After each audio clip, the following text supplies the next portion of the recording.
Hi friends, welcome to our channel సరదాగా something. నా పద్ధతిలో గోరింటాకును నేను ఎలా రుబ్బుకుంటాననేది ఈ వీడియోలో మనం చూసేద్దాము. ముందుగా గోరింటాకును నీట్గా ఇలా తొడిమలు లేకుండా ఆకంతా తీసుకున్నానండి.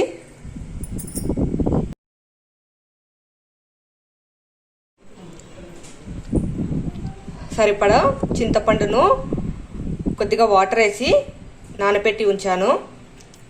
అలానే ఒకటి తమలపాకు, కొద్దిగా చక్కెర కూడా తీసుకున్నానండి. ఇప్పుడు ప్రాసెస్లోకి వెళ్దాము. గోరింటాకు ఎప్పుడు కూడా మరీ లేతగా ఉండకూడదు, మరీ ముదిరినది ఉండకూడదండి. ముదిరినదైతే సరిగా పండదు. ఇక్కడ నేను జార్లోకి ఆకును యాడ్ చేస్తున్నాను.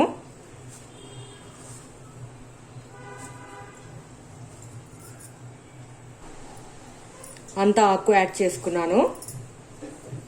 తర్వాత చక్కెర కూడా వేస్తున్నా. చక్కెర, ఈ తమలపాకును యాడ్ చేస్తున్నాను.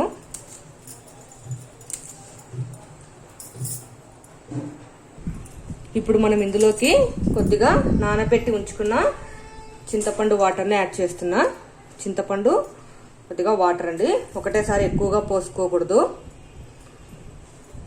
జోరుగా ఏంటంటే ఇబ్బంది అవుతుంది. ఇప్పుడు దీన్ని గ్రైండ్ చేసుకుందాము.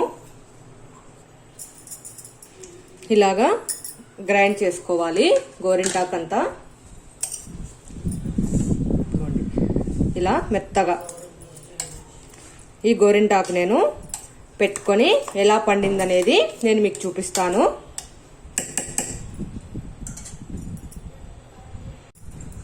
ఇదిగోండి, నేను ప్రిపేర్ చేసిన గోరింటాకు జార్లో నుంచి తీసేసేసరికి కప్లోకి చూడండి ఎంత ఎరుపు వచ్చిందో.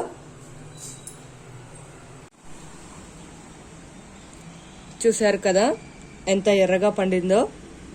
ఈ విధంగా గోరింటాకును మనం వేసుకున్నామని బాగా ఎర్రగా పండుతుంది ఫ్రెండ్స్.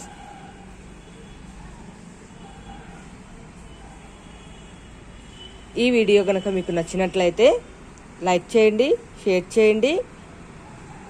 పక్కనే ఉన్న బెల్ ఐకాన్ క్లిక్ చేస్తే మన ఛానల్లో పెట్టే వీడియోలు మీకు నోటిఫికేషన్ ద్వారా వస్తుంటాయి.